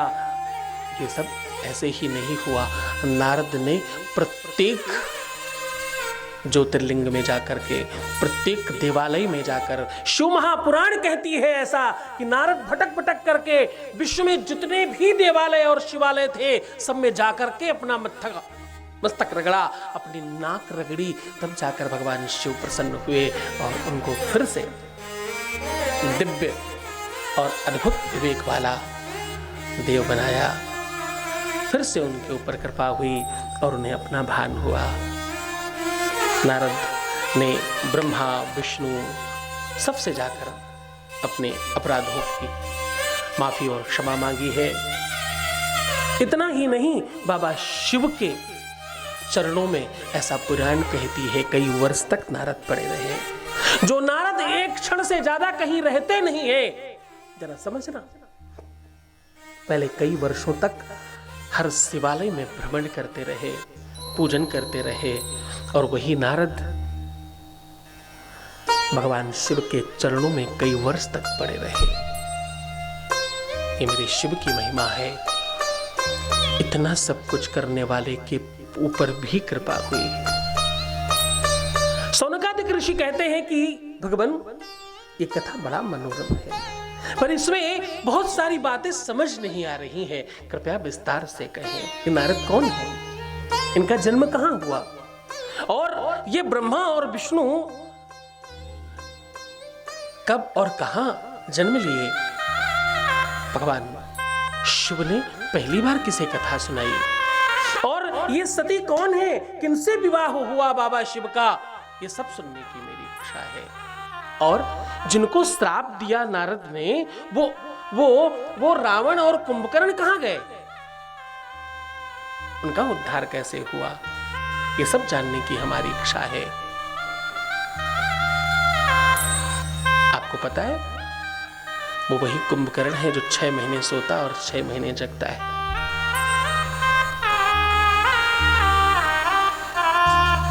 मैं एक बात कहूं,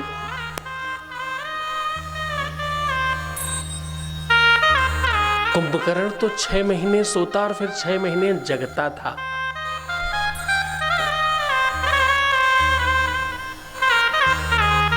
हम सब तो सो ही रहे हैं, जगते ही नहीं।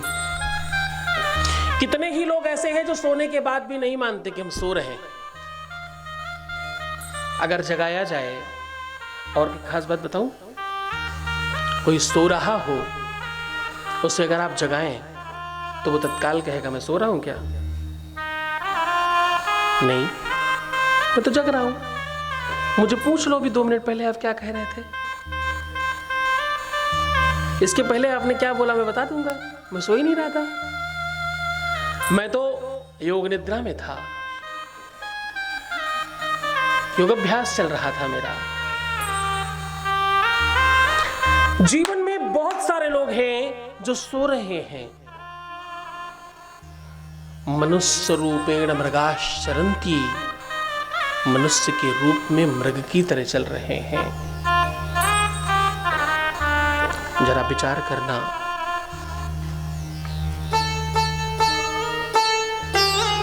तुम कितने दिन के हो गए और तुमने कितने लोटा जल चढ़ाया भगवान शिव पर। जरा विचार करना कि तुम्हें जो जो कुछ मिला है उसके बदले में तुमने भगवान शिव को क्या दिया। कितने दिन तुम मंदिर गए हो, और अगर गए हो तो यह एहसान है क्या?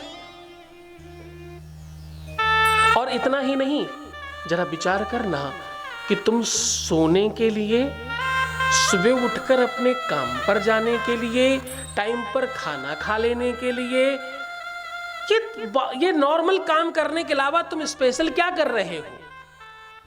तुम में क्या खास बात है? जो बाकी लोग कर रहे हैं वही तुम भी कर रहे हो, इसमें खास बात क्या है? कहीं तुम्हारे अंदर भी तो वो नारद विराजमान नहीं है जो अभिमान में थे, एक काम करने के बाद दूसरा काम ही नहीं किया। मैंने तो जीत लिया है, मैंने तो ये प्राप्त कर लिया है, मैंने तो ये हासिल कर लिया है, कहीं उतने में ही तो नहीं है आप।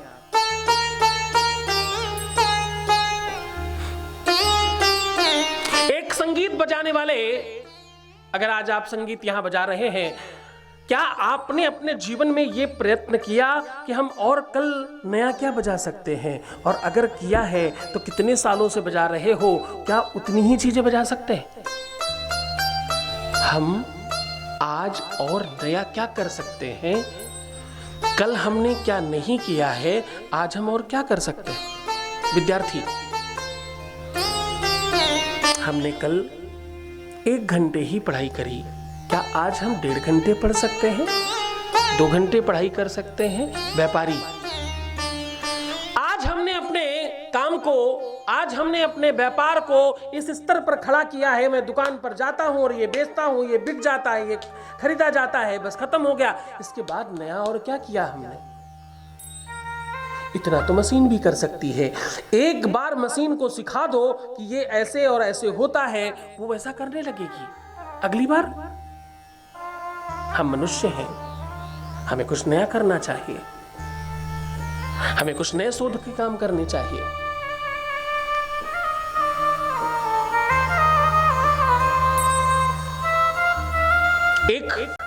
एक शिक्षा है आज के समय में, मैं हो सकता है उसकी भाषाओं में थोड़ा बहुत परिपक्व नहीं हूं, पर फिर भी आप समझ जाएंगे। एक शिक्षा है, एक भाषा है, जिसे कहते हैं आर्टिफिशियल इंटेलिजेंस। क्या कहते हैं? Artificial intelligence. मतलब ये एक ऐसी पद्धति है, एक ऐसी व्यवस्था है जो मशीन इंसान की तरह काम करने लगता है। जैसे आज आप एप्पल के मोबाइल वाले सिरी कह के बात कर सकते हैं, एंड्रॉइड वाले गूगल असिस्टेंट करके बात कर सकते हैं। एक अलग से एंड्रॉइड कुछ ऐसी मशीनें हैं जिस पे आप बात कर सकते हो उसका नाम लेके। आप जैसे ही उसका नाम लेंगे तो वो ऑटोमेटिकली बात करने लगेगा मशीन, और जो जो शब्द उसमें हैं वो सारे आपको जवाब मिलेंगे। और जो जवाब वो नहीं दे पाता, वो पता क्या बोलती है या बोलता है? मैं अभी ये सीख रही हूं या रहा हूं, अगली बार आपका प्रत्युत्तर दिया जाएगा। जो भी गूगल में अवेलेबल है, जो भी उसकी अपनी बुक में अवेलेबल है, जो भी फीड कर दिया गया वो वापस आ जाता है। तुम उस मशीन से गए गुजरे हो क्या? उसे जितना नया सिखाया जाता जा रहा है वो आगे बढ़ता जा रहा है, और तुम पिछले कितने सालों से उसी स्तर पे खड़े हो, और तुम कह रहे हो मेरा विकास नहीं हो रहा है। तुम अपने विकास के लिए कर क्या रहे हो?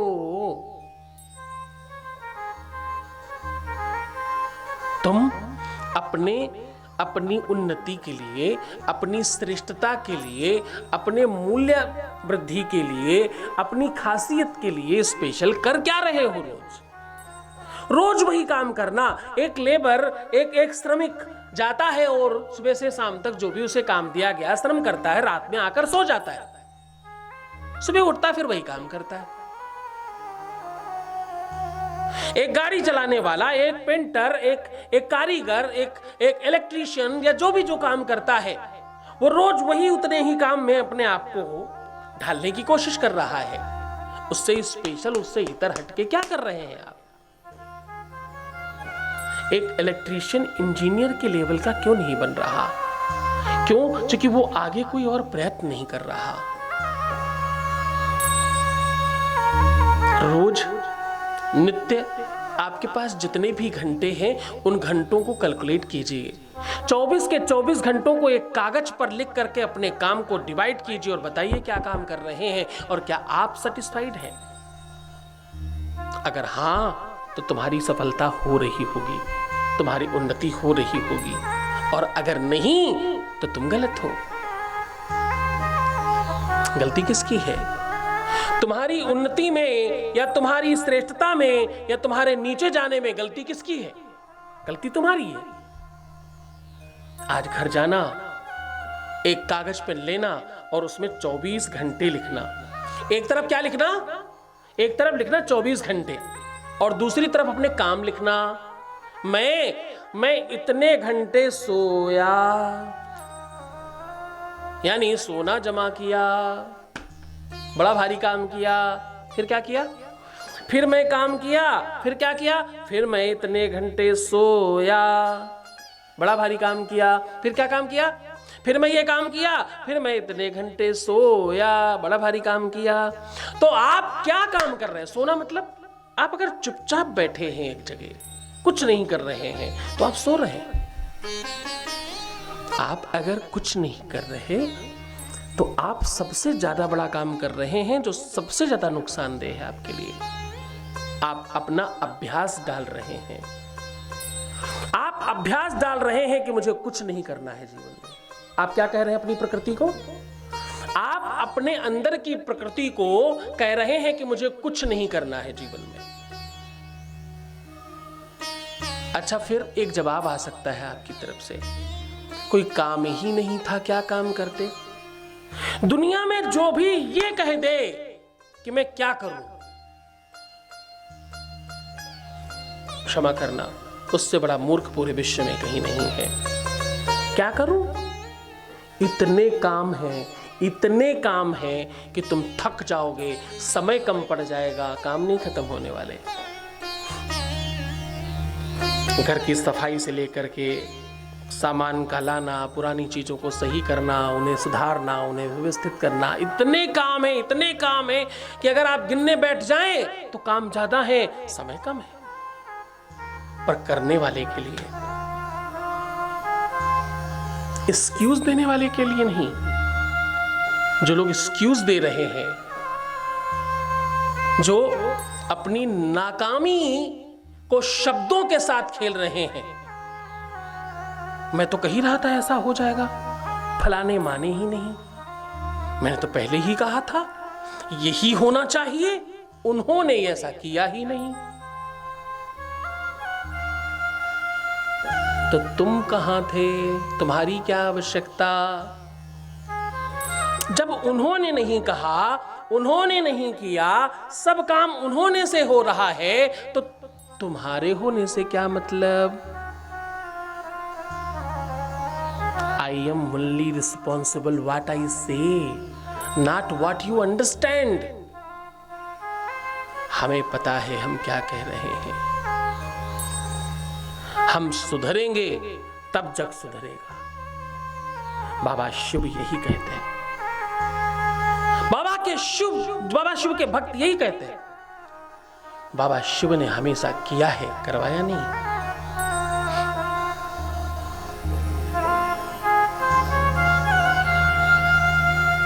बाबा शिव के पास ना तो कोई ड्राइवर है,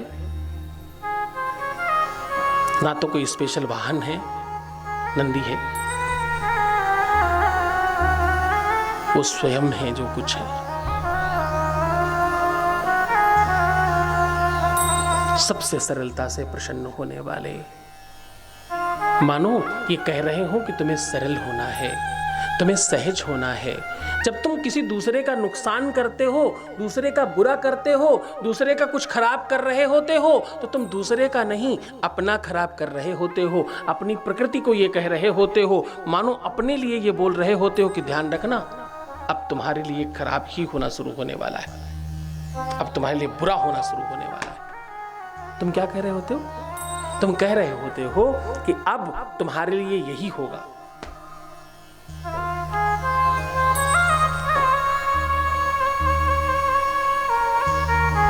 और ध्यान रखना, सिर्फ बात यहीं तक खत्म नहीं होती। तुम जो कर रहे हो, जो भी कर रहे हो, वो सब अंकित हो रहा है बाबा की किताब में। वहां सबका खाता है,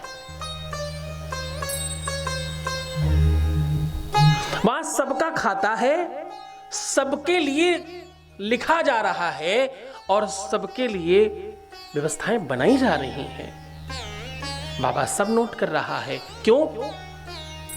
देवलोक देवताओं के पास है, विष्णुलोक विष्णु के पास है, ब्रह्मलोक ब्रह्मा के पास है।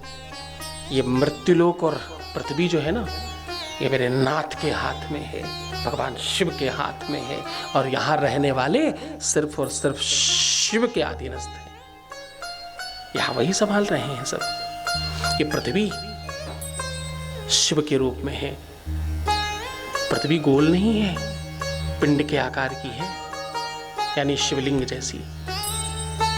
आज आसमान कटोरे जैसा यानी अर्घे जैसा, और उस पर जब जल वृष्टि होती है तो मानो अभिषेक हो रहा है पृथ्वी पर। फिर पृथ्वी पुष्पित, पल्लवित, फलित और श्रृंगारित होती है। तो आज मैं जो कह रहा था, तुम्हारा प्रेम और तुम्हारा ईगो, तुम्हारा एक्सक्यूज, आज हम उसी बात पर बात कर रहे हैं। जब तुम्हें एक्सक्यूज देना आता है तो तुम्हें अपना नुकसान करना आता है। तुम्हारा एक्सक्यूज तुम्हारी अशिक्षा का परिचायक है। क्या है? अशिक्षा का परिचायक है। वो ये कहता है तुम शिक्षित नहीं हो, तुम पढ़े लिखे नहीं हो। शिक्षा केवल एजुकेशन किताब वाली नहीं होती, एजुकेशन सामाजिक होती है। आज किसी ने किसी को कहा कि भाई आज सोमवार है और ये काम होना चाहिए, बाबा शिव के ऊपर जाओ और किसी तरह से जल चढ़ा कर आओ। और जल चढ़ाना, पुष्प चढ़ाना, बिलपत्र चढ़ाना और बाबा को देखो भोग लगाना। ये जिसे कहा गया वो आकर कहे मैं नहीं कर पाया तो भी ठीक लगेगा। अगर वो व्यक्ति किसी तरह से जवाब ना दे, शाम को पूछे जाने पर फोन किया गया, बुलाया गया, जी हो गया, वो सोमवार था, जल चढ़ गया। नहीं नहीं नहीं नहीं नहीं नहीं, वो जल तो क्या चढ़ता, वो लोटा ही बड़ा अजीब था, टेढ़ा मेढ़ा और पचका था, उसको सीधा कर रहे थे। अच्छा तो सीधा हो गया, फिर तो कर लिया होगा, चढ़ गया होगा जल। नहीं नहीं, जब हम जल लेने गए तब पता चला कि वो टंकी में 3 दिन का पानी है और टंकी की सफाई करनी जरूरी थी, 4 आदमी उसमें लगाए। तो फिर टंकी की सफाई हो गई होगी, फिर तो जलाया होगा, फिर आपने चढ़ा दिया होगा। नहीं नहीं, मोटर जो चलनी थी, मोटर चलती है लाइट से, लाइट चली गई, जनरेटर चलवाया, मोटर चली और जब पानी ऊपर आया तो पता चला बहुत ठंडा है। फिर तो ये लगा ताजे जल से करना है, तो फिर ताजा जल निकाल के कर लिया होगा। ताजा जल निकाल ही रहे थे, लेकिन जिस ड्रम में रखा जाना था वो ड्रम ठीक नहीं था। भगवान की पूजा है, अच्छे से होनी चाहिए थी, तो नया ड्रम की व्यवस्था रखने लग गए। तो फिर नए ड्रम जब आप ले आए होंगे तो फिर कर लिया होगा। नहीं नहीं नहीं, नया ड्रम हम जब लेने गए तो उसकी दुकान बस बढ़ा ही रहा था। बोला फलाने भैया बस 5 मिनट तुम लेट हो गए, बस दुकान अब बढ़ा दिया है, आप कहो तो आज ही दे दे, नहीं तो कल हम पक्का दे देंगे। तो बोले जब उसने हम पे डाल दिया कि कहो तो हम आज दे दें, तो मुझे लगा बड़ा अच्छा आदमी है भैया, तुम कल ही दे देना। तो हम तो सोचा फिर कल ले लेंगे। तो अच्छा फिर कल जाकर के ले आएंगे। कल मंगलवार है, मंगलवार को ऐसा मानते हैं कि लोहा नहीं खरीदना चाहिए, मंगल शनिवार को अच्छा नहीं होता है, तो आप बुधवार को लाएंगे। बुधवार को मुझे जाना था, मेरे बच्चे के टीचर के घर में वो फंक्शन है, वो निपटा करके मैं गुरुवार को जाऊंगा। तो गुरुवार जाकर आप ले आएंगे, गुरुवार को जाकर के मैं ये करूंगा। फिर आप यकीन मानिए ये कभी अंत नहीं होगा और वो गुरुवार कभी नहीं आएगा। जिस भी दिन कोई पहले दिन एक्सक्यूज करे उसी दिन उसको साफ कर दीजिए। इसका मतलब वो व्यक्ति एकदम काम का नहीं है, वो सिर्फ और सिर्फ आपको हमेशा भ्रमित करेगा, क्योंकि वो स्वयं भ्रमित है। हो सकता है कि उसकी प्रवृत्ति ऐसी है, उसने जीवन में यही किया है, इसके अलावा वो कुछ नहीं करेगा। तो प्रयत्न कीजिए कि ना तो ऐसा करें और ना तो ऐसा करने दें, क्योंकि ये दोनों ही चीजें गड़बड़ है। आपको क्या करना है? मेरे नाथ की पूजा है, मेरे बाबा की पूजा है, मुझे सोमवार को जल चढ़ाना है। क्या अच्छा और क्या बुरा? अच्छा करने का मतलब ये नहीं होता कि नहीं करना, अच्छा करने का मतलब ये होता है करना। एक बच्चे को कहा गया भैया पेन उठाओ और एक चूल्हा बनाओ, फिर और चूल्हा बनाओ, फिर उसमें एक डंडा लगाओ, फिर एक सीधा डंडा लगाना, फिर ऊपर से डंडा लगाना, फिर छोटा बन जाएगा। उस बच्चे ने अगर बनाना शुरू कर दिया तो हो सकता है थोड़ा टेढ़ा मेढ़ा होगा, हो सकता है थोड़ा उल्टा सीधा होगा, लेकिन वो आज ऐसा दिखाई पड़ने लगेगा। 2 बार में, 4 बार में, 6 बार में आ बन जाएगा। लेकिन वो बच्चा पहले ही दिन से कानून बताने लगे, नहीं नहीं, चूल्हा इधर को थोड़ी बनता, चूल्हा तो इधर को बनेगा, ज्यादा अच्छा रहेगा, ऊपर से नीचे की तरफ लाना आसान भी है। अगर चूल्हा ऐसे बनाए तो ये थोड़ा कठिन लगता है, ऐसे ज्यादा अच्छा लगता है, खींची लेना है बस, नीचे से ऊपर जाओ, ऊपर से नीचे आ जाओ, तो आसान है। तो तुम समझ जाना वो बच्चा पढ़ेगा नहीं। जो पहले दिन से पढ़ाने लगा वो कभी नहीं पढ़ेगा। जो पढ़ना चाहता है वो पहले दिन से स्वीकार करेगा। पहले दिन स्वीकृति चाहिए। नारद में स्वीकृति नहीं थी। बाबा ने मना किया, ब्रह्मा ने मना किया, विष्णु ने मना किया, पर नारद को तो अभिमान था ना। स्वीकृति चाहिए। ददाती प्रतिग्रहणाति। कोई कुछ दे तो उसे लेने वाला चाहिए। कोई ले तो ले, फिर सब मिलता है। यकीन मानना, दुनिया में कुछ मुश्किल नहीं है। तुम्हारे अंदर स्वीकृति चाहिए, तुम्हारे अंदर स्वीकार चाहिए। बाबा की भक्ति को स्वीकार करो, मेरे नाथ के चरणों की कृपा को स्वीकार करो। बाबा बहुत कुछ देना चाहता है, स्वीकार करो। बाबा तुम्हें बहुत कुछ प्रदान करना चाहता है, तुम स्वीकार करो। तुम स्वीकार करो कि वो बहुत बहुत बहुत दयालु है। तुम स्वीकार करो कि तुम्हारे जीवन में परिवर्तन सिर्फ और सिर्फ भगवान शिव ला सकते हैं। तुम स्वीकार करो कि तुम्हारा सब संकट बाबा शिव हरण कर सकते हैं। तुम स्वीकार करो, तुम्हारे जीवन की ऐसी कोई अभिलाषा नहीं है जो भगवान शिव पूर्ण नहीं कर सकते। बाबा शिव सब कर सकते हैं।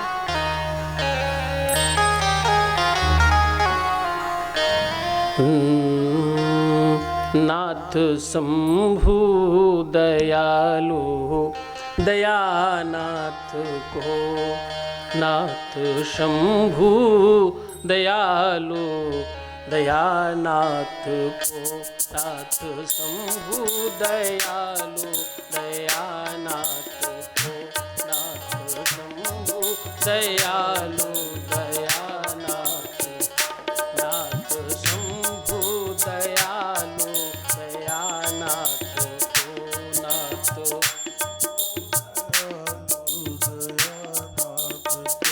नाथ शंभु दयालु दयानाथ को, नाथ शंभो दयालु दयानाथ को, नाथ शंभु दयालु दयानाथ को, नाथ शंभो दयालु दयानाथ को, नाथ शंभु दयालु दयानाथ को, नाथ शंभो दयालु दयानाथ को। कीजिए वह प्रणामो हरिनाथ को, कीजिए प्रणामो हरिनाथ को, कीजिए प्रणाम शंभुनाथ को, कीजिए अब प्रणाम शंभुनाथ को, कीजिए अब प्रणाम शंकरनाथ को, कीजिए अब प्रणाम शंकरनाथ को। नाथ शंभु दयालु दयानाथ को, नाथ शंभो दयालु दयानाथ को, नाथ शंभु दयालु दयानाथ को, नाथ शंभु दयालु दयानाथ को, कीजिए अब प्रणाम शंभुनाथ को, कीजिए अब प्रणाम शंभुनाथ को, कीजिए अब प्रणाम शंकरनाथ को, कीजिए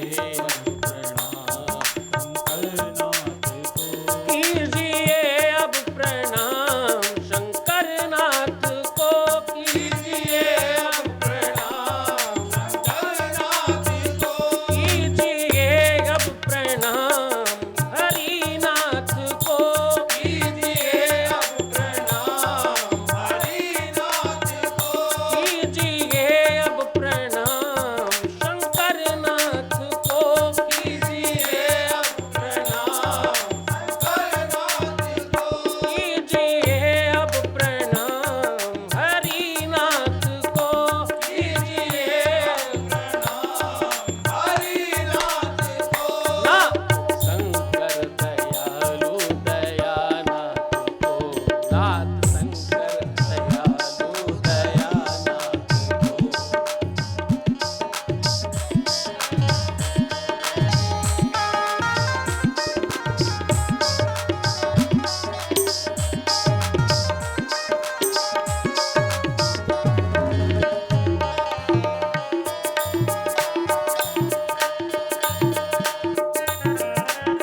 शंभो जय शिव शंभो जय शिव शंभो जय शिव शंभो जय शिव शंभो। राजस्थान की पावन धरा जयपुर में बाबा शिव की महिमा और दिव्य दरबार शक्तियों का आह्वान हो रहा है।